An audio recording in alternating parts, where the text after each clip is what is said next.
Bonjour et bienvenue dans ce Focus Commander qui traitera du commandant partner Tevesh en Duel Commander. C'est un jeu contrôle-combo avec une très grande quantité de précepteurs, de pioches et de cartes de gestion. Si vous avez des questions, n'hésitez pas à les poser dans l'espace commentaires et abonnez-vous à la chaîne pour plus de contenu MTG. Place au guide, je vous laisse avec Willow, une nouvelle joueuse, qui va détailler la version qu'elle a choisi de jouer. Bonjour à tous, nous allons commencer par détailler la base de mana. Nous jouerons une grosse vingtaine de marées enneigées. Il est très important de jouer des marées enneigées pour avoir accès à certaines cartes noires très puissantes. Nous jouerons les 4 fetchlands qui vont chercher des marées, très important pour le petit vampire touche-terre que nous allons jouer et pour épurer vos pioches. Nous jouerons aussi la vue prismatique pour les mêmes raisons. Il y a quelques cartes pour prendre l'avantage niveau production de mana, telles le combo Urborg, Tombe de Yogg-Saibul et Coffre de la Coterie, le Lac de la Mort, Paysage myriadaire et la Tour Phyrexiane. Nous jouerons de très bons terrains utilitaires tels Takenuma Marée Abandonnée et la Forteresse de Volraj pour générer un peu de récursivité, le Port Rishadan pour gérer les terrains embêtants, le Marécage de Bojuka pour ralentir les plans de jeu qui fonctionnent avec les cimetières, la zone de déflagration, très utile pour détruire les aiguilles à sectionner ou les pinces-crânes. L'épopée d'Urza, qui est un terrain extrêmement puissant dans n'importe quel deck, surtout dans un jeu monocolore. Et le labyrinthe d'Ith, qui peut gagner des parties à lui tout seul en protégeant Tevesh ou vos points de vie.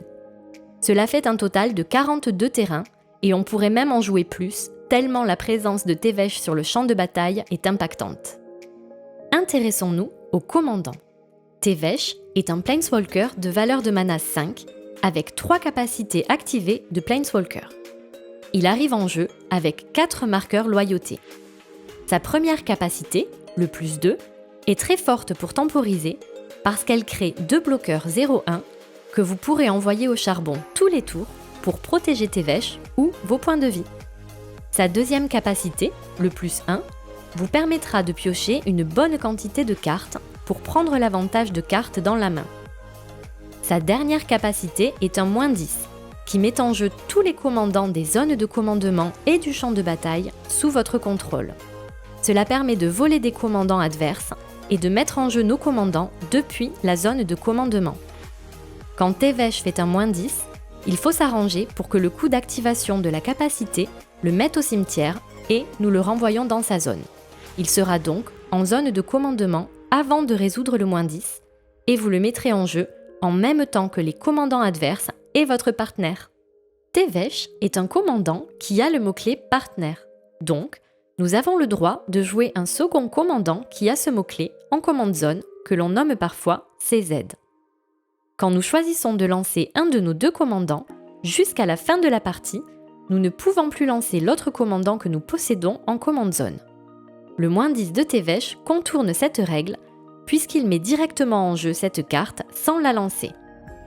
Nous pourrons donc jouer une puissante créature injouable habituellement dans ce format compétitif en second commandant, parce qu'elle serait trop lourde en mana pour ce format, et nous la mettrons directement en jeu avec le -10 de Tevesh.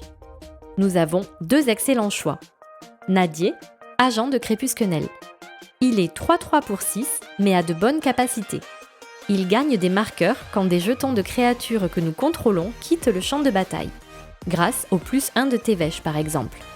Mais quand il quitte le champ de bataille, nous pourrons créer un nombre de jetons 1-1 vers elfe égal à sa force. Très pratique avec le +1 de Tevesh aussi. Ensuite, il y a Kamal, cœur de Crozia. Lui est 5/5 et au début du combat pendant notre tour, il donne +3/+3 piétinement à toutes les créatures que nous contrôlons. Cela peut terminer une partie beaucoup plus vite que Nadier. En revanche, nous ne pourrons plus sider le commandant entre les parties. Tevesh est très agréable à jouer et synergise avec de très bonnes cartes. Le pince-crâne sera le meilleur piocheur de cette deck tech. Le +2 de Tevesh pouvant nous faire éventuellement piocher 4 cartes grâce à lui. Âpre-fleur et exécration de sang permettront par exemple de faire un +1 par tour et donc de piocher pas mal de cartes. Sheoldred l'Apocalypse nous fera gagner énormément de points de vie. Enfin, contamination et le plus de 2 Tevesh nous permettront d'empêcher notre adversaire de jouer des sorts non noirs, puisque les terrains ne produiront que cette couleur. Pour contrôler la partie, nous allons avoir besoin de plusieurs catégories de cartes de contrôle. Les défausses sont des cartes qui permettent d'interagir avec les cartes dans la main de notre adversaire.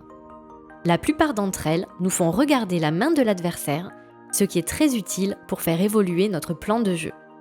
D'autres permettent d'en défausser plusieurs en même temps et parfois même au hasard.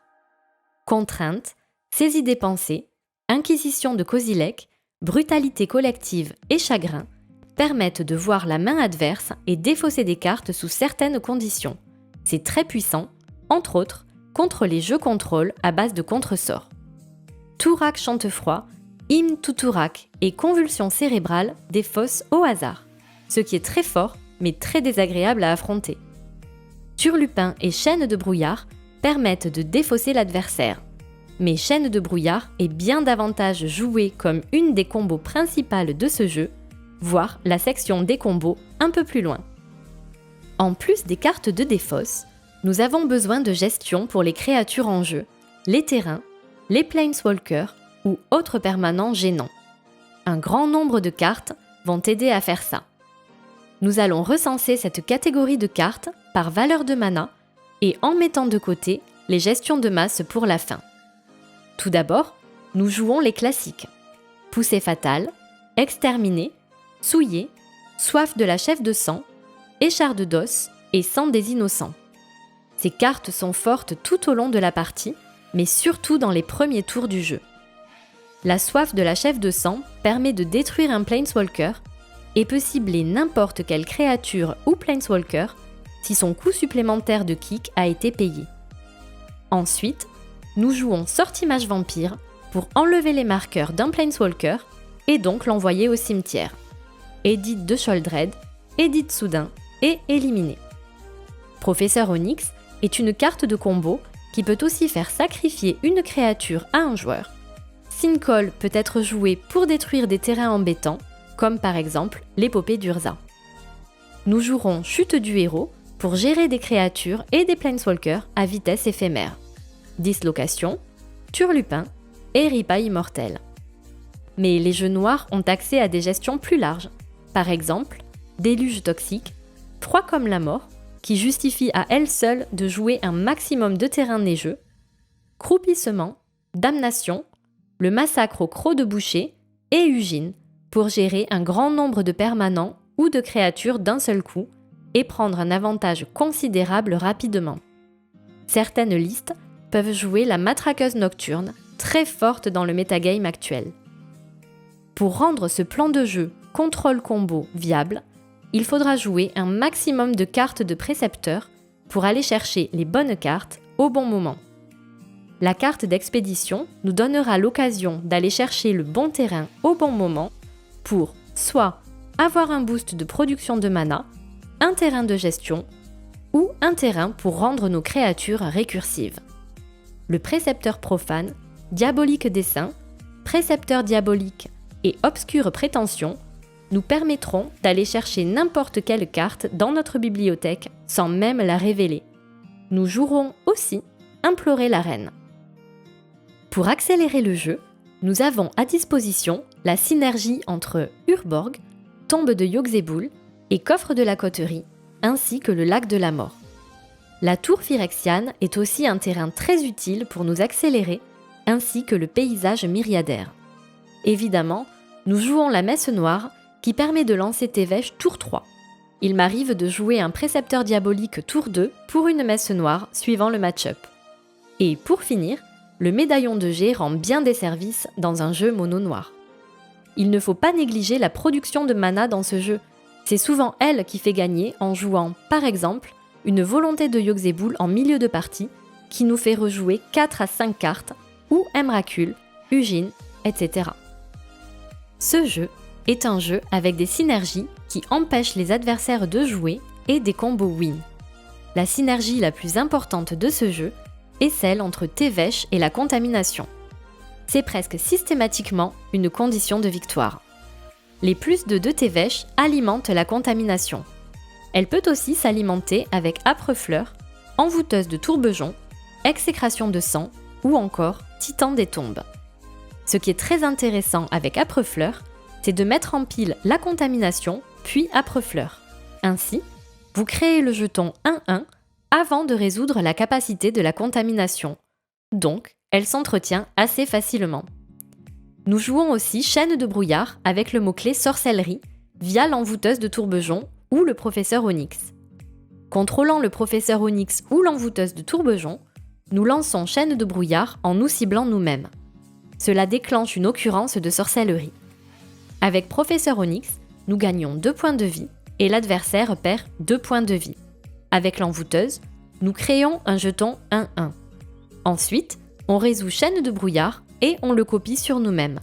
La copie déclenchera de nouveau la sorcellerie, et ce, jusqu'à ce que nous décidions de le copier sur l'adversaire ou que l'adversaire ait perdu. Un tas de super cartes sont jouables dans ce jeu. L'aiguille à sectionner permettra souvent de bloquer un Planeswalker, un artefact ou un enchantement, et a le bon goût de venir facilement sur un chapitre final de l'épopée d'Urza. Le charognard faucon de nuit est très utile pour gagner des points de vie, mettre quelques dégâts ou dissuader d'une attaque via son contact mortel. L'agente de l'opposition peut parfois faire de la magie dans ce métagame où les précepteurs sont aussi fréquents. Le persécuteur abyssal met une grosse pression et peut attendrir les points de vie adverses et sera facile à sacrifier sur un +1 de Tevesh. La machine Give Étreinte permet de mettre une grosse pression et pourra souvent complètement bloquer l'adversaire. Dans ce format, où les parties sont toujours plus agressives et souvent orientées sur le cimetière, s'agripper à la poussière et intervention d'Erebos font souvent la différence. Le marche-vide d'Oti peut aussi paralyser un adversaire avec un plan de jeu réanimator. Pour ma part, je joue Emrakul, la fin promise, qui permet dans les parties longues de prendre rapidement l'avantage. Il est très important de gagner un maximum de points de vie pour ne pas perdre bêtement contre un jeu agressif de type mono-rouge, et donc Kalitas rentre parfaitement dans le plan de jeu de cette liste contrôle-combo. Je remercie notre invité qui nous aura bien aidé dans la découverte de ce commandant. Si vous voulez partager vos idées et vos préférences, l'espace commentaire est à votre disposition. J'espère que vous allez prendre du plaisir à jouer ou à essayer ce jeu, et je vous dis à la semaine prochaine pour une nouvelle vidéo MTG.